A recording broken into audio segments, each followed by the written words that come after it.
marvelous Monday here in Southern Ontario, and we've reached round 2 of the Stanley Cup postseason. This is the Sportsline Podcast on the CHCH and Parrot Media platform. Always appreciate you watching or listening. I'm Bubba O'Neil. You know, on the regular, this podcast highlights our region's many extraordinary athletes, coaches, executives, and broadcasters. But today, we're talking about the fever pitch, which is the Toronto Maple Leafs. Well, this individual's love for hockey dates back to 1975 as a high school student working in the media press box at Maple Leaf Gardens. Now, after getting to know those who turn the screws, waves were made in 1988 when Maple Leafs owner Harold Ballard named a 30-year-old Gord Stellick as Toronto's general manager, being the youngest GM in NHL history.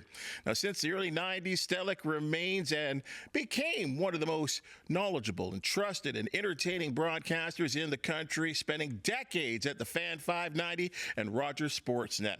Currently, he's an author, and of course, he's still on the air on the NHL Network and YouTube talking hockey. Gord, this is a long time overdue. So happy and pleased that you've joined us on the Sportsline Podcast. Thank you, and great to see you.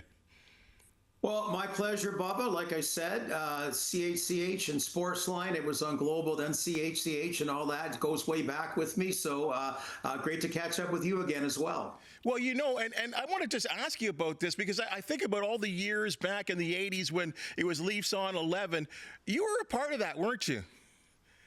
Well, when I worked for the Leafs, they were on TV 11 as well, and then later on when they picked up the package again, I think it was 1995. So for 3 years, I was co-hosted with Paul Hendrick. I don't know if it was a contest. I was in the swimsuit round, and then he won, and he became Mr. America or something like that. But anyway, he suited the host role, and of course, he went on for a great run there. And I went on for a great run in other places, but I did enjoy my time with the crew. It was about a dozen games. I think they had each of those 3 years, and getting to know a lot of the CHCH gang that I'd watched or heard of behind the scenes. Well, and I got to know you back in the days when I was at Sportsnet there, admiring your work with the hockey department and seeing all that you did there with that crazy hockey gang that you had there. There were some really good days there with some real good names. Well, really are. You know, I've been fortunate to maybe I'm not good at any place that I've worked at all places, really. But, you know, I did some stuff at TSN. I was at the Score when it launched and really enjoyed my time at the Score. And then, of course, like you say, Sportsnet and, you know, all kinds of people here, there, everywhere. Darren Millard's in Vegas now. Darren Drager went over to TSN. Nick Kyprios has sort of been the one constant. You know, Scott Morrison. Just a lot of people. You know, a lot of different people, and it's been fun. Like you get to doing something you really enjoy. And yeah, Sportsnet was a new network, and we all, you know, at one time or another, we all kick ass and really enjoy and get on kind of a vibe and a groove. And for me, usually it evolves around covering hockey. I always remember Waters. What a piece of work he was. Oh, Bill Waters. You know, Bill Waters, so first of all, his wife, Natty, was our original babysitter. We lived on Davisville Avenue in Toronto, and her last name was Lisco. She lived 2 down. And then my dad was the TV repairman for North Toronto and Leaside. So he actually fixed Bill's TV before I got to know Bill professionally. So there's a lot of small world there with Bill Waters. And he was a master at the English language and what he said and how he used it. And another one of those great people I got to know. Yeah, lots of battles with him and Kipper all the time at the desk. Always a lot of fun back in the day. Hey, let's talk about, before we get on to the Maple Leafs and what their journey is going to look like, and can we just talk about the Jets 4, Blues 3, double overtime? Your thoughts? So first of all, I always talk about, you know, on NHL Network Radio about the first round of the Stanley Cup playoffs. To me, it's the very best time of the year. And I'm biased, but it seems, although there were some pretty good NBA playoffs, I got to say, this year, but usually the NHL just way more epic battles. There's a certain fiber, certain bite to it. You saw it in the first round. There was 8 series. No team got eliminated 4 straight. All 4 series in the West were tied 2-2 at one point. And then we were getting 4 games a night, which was great. And then we kind of lamented we're only getting 1 a night. And Friday wasn't very good. Winnipeg and St. Louis, Game 6. Saturday, oh my God, off the charts, Dallas and Colorado, Game 7. So thought we'd be talking about that today. It's still, what a great, great game. And then then, as if you could go any crazier, that win. I mean, it's still unbelievable. That's the beauty of sports. That's why you watch sports. That's where you never know, a new storyline, something else can happen. That Winnipeg win over St. Louis, how they did it. Winnipeg in particular, like we're going to be talking today about Connor Hellebuck possibly being the story in a negative way, winning the Vezina Trophy and maybe winning the Hart Trophy, but then being the biggest failure in the first round of the Stanley Cup playoffs. So they've been able to park that and move on. But Bubba, that is a game for the ages. That is one that, you know, in the thousands of games that we talk about or what have you, we'll certainly remember. It will be an element of top of mind. You know, let me tell you something. I watched that game with my mom last night. I went over for dinner, and she got right into it. And when Perfetti scored the tying goal, she screamed. Like it was, it was that insane to think with 1.6 seconds left. Like as you said. What the Jets, as you talking about their goaltender and their seasons that they've had in the past being one of the top seeds and getting knocked off in the first round, being constant disappointments, they were 1.6 seconds away from all of that. Yeah. Oh no, you're right. I mean, oh man, it would have been so sad. And you know, you and I are fortunate to be in the business. I mean, if you want to say one of the downsides is. I'm not as good a fan as I used to be. I love being a fan. I wish I could go back to being, you know, that how you felt when you're 10, when you're 18, whatever. But there are moments when that does happen, and that was one of them. That's exactly that. My wife Lisa was watching in another room. She did the same thing. Like it's, oh my God, I can't believe it. You know, and boy, Winnipeg had not had a Game 7 at home since 1977. They were in the WHA then. They weren't even in the NHL, and then that is. The latest goal in regulation time ever to tie things up in a Game 7 in the NHL ever. Wow. Unbelievable. Let me ask you this. Go back to Saturday. If you were in the handshake line as a member of the Colorado Avalanche, what would you have said to Mikko Rantanen? USOB. You know, no, it's you know, it's again another of the great parts I find about hockey is that handshake line, and you saw the Shen brothers, you know, embracing and Binnington and Hellebuck and you know all that, and then and obviously, yeah, Bubba, I give Colorado credit. Chris McFarland, their general manager, like he made a tough business decision, just like Julian Brisbois in Tampa made a tough one about letting Steven Stamkos sign somewhere else. And they got a couple of great players in Natchez and Drury, and they basically said, look, you know, there's a certain figure Rantanen was looking at. He thought they were going to get there or whatever, and they made the decision. So I got a lot of respect for that, making tough decisions. But obviously, the sentiment about it, you can tell he really hasn't been whole since he left Carolina, I think, till that game on Saturday. You know, I think he's sort of been a guy like dead man walking to a degree that just. He didn't know what hit him, and obviously, you know, particularly Landeskog and McKinnon and him, and you know, Makar and Taves and that. You know, they've got a great connection. So you saw that as well. That just added to kind of a storybook type story for Rantanen in what was just a fabulous. And we all expected to go 7 games, and it did, and it was a fabulous series. It really was. So let's talk about the Maple Leafs here. Well, before we talk about the Panthers, we've got to talk about the Battle of Ontario, your thoughts of it. 6 games. But I'll tell you, and I know you're a little bit of a Leaf backer here, but when Perron scored to make it 2-2 in Game 6 in the nation's capital, did you think the Leafs were going to fall apart? So I am a Leaf fan. Okay, I admit that. I try to cover it all as 32 different teams. But yeah, I got no problem saying I'm a Leaf fan. I grew up that way. I got to work with the organization. The Battle of Ontario had not existed for 21 years, so it's nice to see it again because it really had not existed, you know, since they had those 4 playoffs in 5 years. To answer your question, I still had confidence, but I'd had that before. It had been misplaced, right?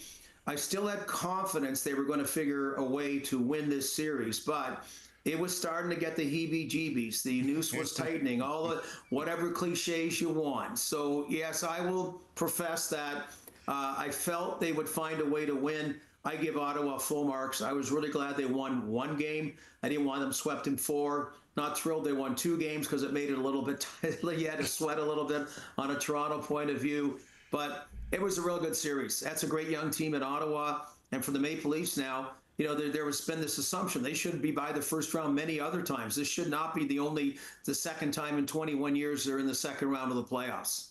Crazy to think that the number that's right beside your head, 67, and was the number 67, who ended up scoring the winning goal. Right. Yeah. Well, yeah, that's exactly it. Of course, I know back then in the final game, it was George Armstrong's empty netter, and Jim Pappen got the, God rest his soul, both of them, the empty net goal. But this is where I like what Craig Berube has had that feel, and that's a lot of reason they brought him. And really, he's got a lot of great coaching experience, but it's the one year that stands out when he won a Stanley Cup with St. Louis in 2019. And he had that, whether you want to call it luck or sixth sense, that, I remember he had 15 forwards, and there's 12 forward spots, and he had a way of kind of mixing, say, Sammy Blais in for a couple of games, and in and out and whatever. And a lot of people thought Max Pacioretty would be out and Nick Robertson in. And he kind of doubled down on him and put him in a better spot, and he came through and was the difference maker. And that's playoffs. In a perfect world, only team will win 16 games, and you got to find different ways to win the 16. And the unlikely particular players have to be a factor in some of those. And good on Max Pacioretty in many ways, the human sense as well. He's battled so much injury stuff the last couple of years, but being that difference maker in the series deciding game. After missing 37 games in the regular season. And you really had to feel good for him.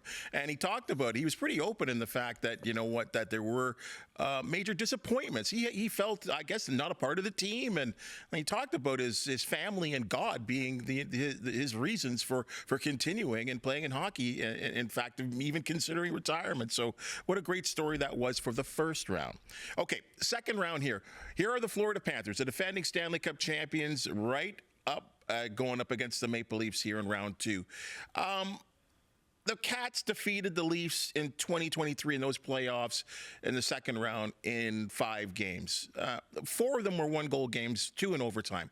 Does that mean anything right now? Everyone's kind of talking about, hey, well, that's what the Panthers did in the last time they met. Does that mean anything to you?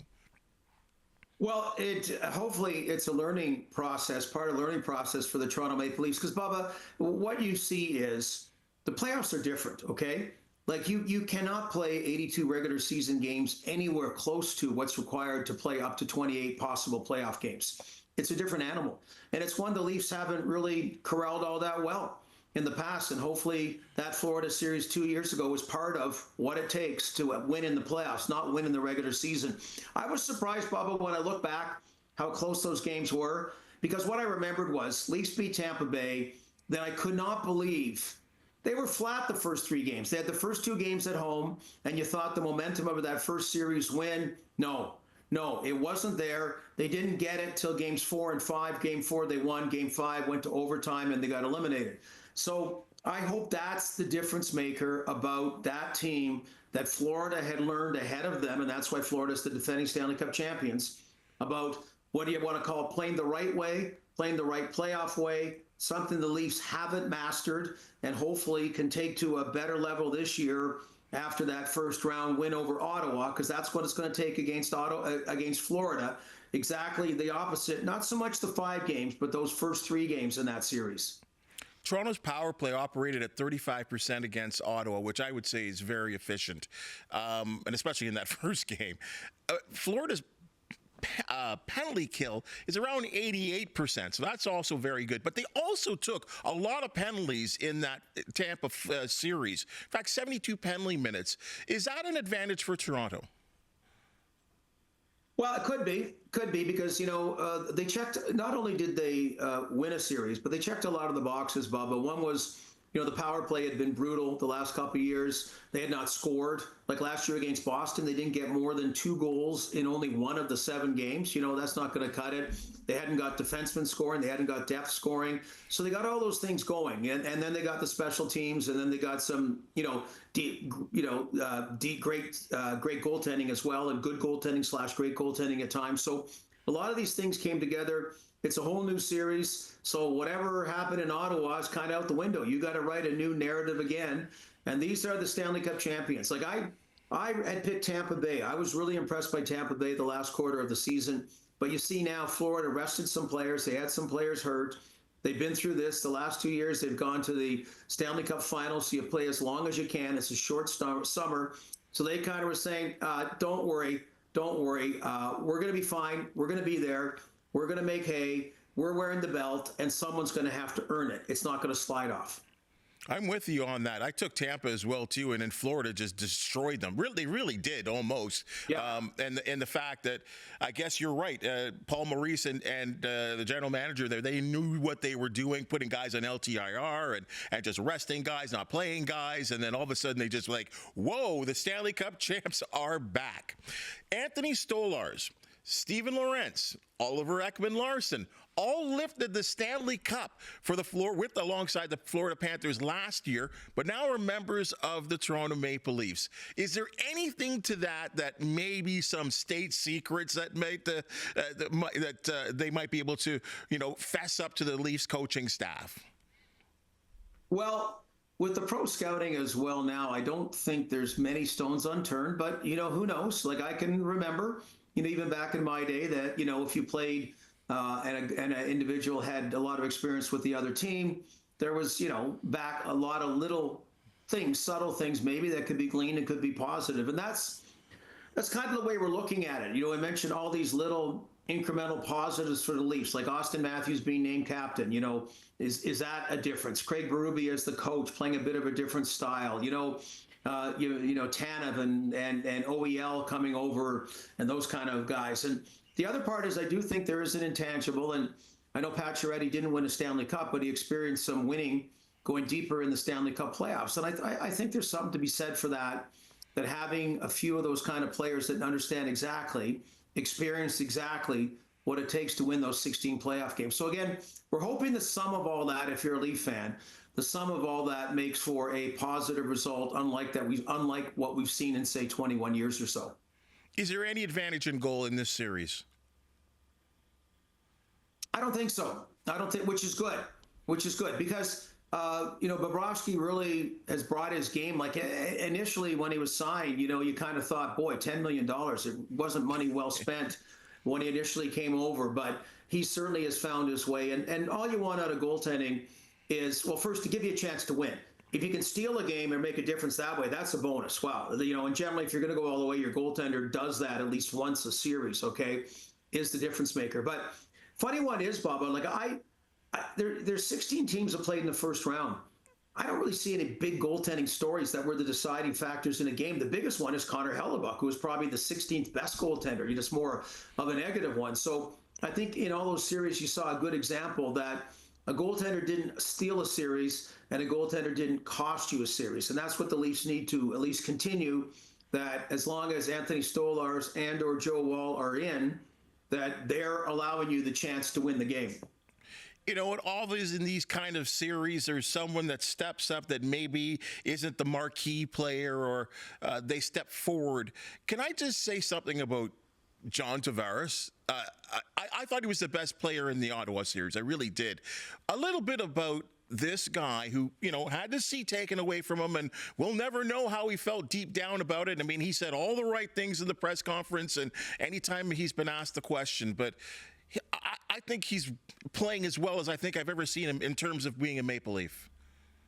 Yeah, you're right, and I really commend him. And the captaincy change, I don't mind in the sense that John Tavares is a pretty serious guy, and I have no idea how that how that was taken in the dressing room or not, because it's usually a group of leaders. It's not the one guy wearing the C, and he would remain one of those groups of leaders. But they just felt that they had to give Austin Matthews the chance for his personality and other things to be the guy. John Tavares, what a phenomenal season. I got so much admiration for him and respect for him, like you said. And that's another one again. Bubba, all those guys, I've kind of kidded before. Let's get some votes for the Conn Smythe Trophy as the MVP in the playoffs. I mean, you've had Mitch Marner, two-time first-team All-Star, Austin Matthews, winning the Hart Trophy. Let's get some Conn Smythe votes, whether it's Tavares or Matthews or Marner or Nylander. I mean, that's what they got to do, because that means you go deep in the playoffs. Florida, from Ottawa to Florida from one Tkachuk to the next. What kind of problems can this Tkachuk cause in this series? Well, the good news is if the Leafs win, they've run out of Tkachuks. Okay, so there would be no more after. They got that, man. They got that. But boy, the Four Nations face-off, that game, everyone just so they got a lot of what they are. This genuine personality, the feistiness, along being skilled, but I think, a difference you look at in Ottawa, I really like where Ottawa's heading, Bubba, but I was kind of analyzing it so say 5 years ago, for argument's sake, Toronto Maple Leaf fans are going, okay, in 5 years' time, we're going to be better than the Boston Bruins and Tampa Bay Lightning. And 5 years later, you can say they are. But the Florida Panthers were in the rearview mirror, right? And all of a sudden, 5 years later, they passed you. And why did they pass you? Well, the Maple Leafs have the same core, except Zach Hyman's out and Matthew Nyes is in than 5 years ago. Florida, they drafted Ekblad and Barkov and, all that. But look at the trades. We mentioned Matthew Tkachuk, Sam Bennett, Sam Reinhart, Brandon Montour came in a trade. Carter Verhaeghe was signed as a free agent.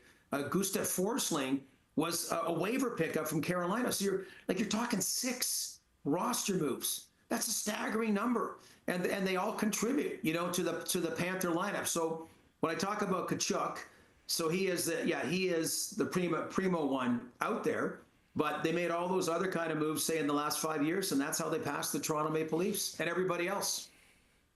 Okay, Gord, I hate to do this. The prediction game is ridiculous, but you got a winner for me. So, the prediction game, man. The good part is I change them everything I go, so I'm right. I'll be not wrong 19 times, but I'll be right in the 20th. So I gotta stick with my belief in the Toronto Maple Leafs. I'm going to say 6 games, even though that means they win in Florida, but why not? And and again, we're kind of looking the comparable. Craig Berube's the coach, and his St. Louis Blues caught lightning in a bottle. Every now and then a team will catch lightning in a bottle. And, why not the Toronto Maple Leafs? They've had more and more of their disappointments. So 4 down, 12 to go, but I'll keep it one round at a time. So I will take the Leafs in 6. Fair. What about the Oilers and Knights? I mean, you talk about, I thought the Oilers were dead down 0-2 to LA. I mean, they did not look good. They make a goalie change to Calvin Pickard, and then they run off 4 straight. Wow. So of the 8 postmortems today, the one that's the most depressing is the Los Angeles Kings. That's the most unfortunate. The other 7, varying degrees. Actually, some of them have some positives. I didn't know what to think of the Edmonton Oilers. I was trying to remember what I thought of them heading into the playoffs last year. I couldn't really remember. And then, yes, they showed what they did to get to Game 7 of the Stanley Cup Final. And Calvin Pickard was... That was based somewhat on merit. It'd be kind of like if the Leafs went to Joe Wall, they've got a 1A, 1B thing. It's not like Eric Comrie being the de facto backup for Connor Hellebuck. So in Pickard's case, he probably been their better goalie the last quarter of the season. So, good on them. They've always got that McDavid and Draisaitl factor, but the depth that had been eluding them during the course of the season really came through for Edmonton. And the LA Kings, who I never thought really had a depth problem, had a real depth problem in the playoffs. So that's a real unfortunate bitter pill for the LA Kings to swallow. But it's put the Oilers kind of back that you're thinking, yeah, these guys were the Western Conference champions last year. Why not? Well, Vegas Golden Knights were only the Stanley Cup champions 2 years ago. So, particularly out west, we got a lot of real heavyweight primo teams. Okay, Stars and Jets, obviously, who have to be the 2 most emotionally driven teams right now. Now they got to square off against each other. It's good for Winnipeg. They get an extra day off and they stay at home. They don't have to travel. I think that's a plus. That's a very tiring series. And right away, we always go to the injuries. And, geez, Josh Morrissey, it looked like his shoulder. Mark Scheifele, who knows what. And then meanwhile, you're hearing that both Heiskanen and Robertson could return to the Dallas lineup. So, that's, you would think, an advantage for Dallas. But I pick Winnipeg to win the Stanley Cup. And yeah, it'd be a nice story. Those fans really deserve it. That organization's really worked hard. So this is where, with or without, with injured players or not, they got to dig down. Their depth is their strength, and they got to play like they didn't play enough of over the 7 games. That made it far too precarious how they played against the St. Louis Blues. And Connor Hellebuck, hopefully you've exercised those playoff demons, because we can't do another series like that. So hopefully that's in the back burner, and you're the Vezina Trophy, Connor Hellebuck. That's what we see from here on in. Well, the demons hopefully will be erased by the Toronto Maple Leafs. Leafs Nation, I can just imagine the fever pitch that's going to be going on at Scotiabank Arena tonight and Maple Leaf Square. Even, I know we're not supposed to be cheering in the media booth, but obviously there's a certain amount of, I think, anticipation for the Maple Leafs to play well. This is going to be a lot of fun. Gord, thanks for joining us and giving us your perspective. Always so respected. And I just think we're in for, as you said, now we're down to, 8 teams, and boy, the race is on for the Stanley Cup. It's going to be a lot of fun. It's going to be a lot of fun. Like, fasten our seatbelts. It's going to be a bumpy ride, but it'll be a lot of fun ride. And Bubba, great catching up with you as well. So you enjoy the hockey as well, okay, pal? Appreciate your time, bud. Thank you so much. Thanks, Bubba. All right, that's your Sportsline podcast for the day. And you've just seen and heard, we love talking sports. And, of course, right now at the NHL playoffs, that's what everyone's talking about. If you do know of an athlete, team, or event to promote, we do want to hear from you. Please hit that 5-star thumbs up, like, and subscribe button. If you have something to say, as always, we appreciate your comments, good or bad. And a reminder, be sure to check out our other podcasts like Morning Live and Trending Now. For the outstanding people that make the Sportsline podcast possible, thank you so very much. And we'll see you tomorrow.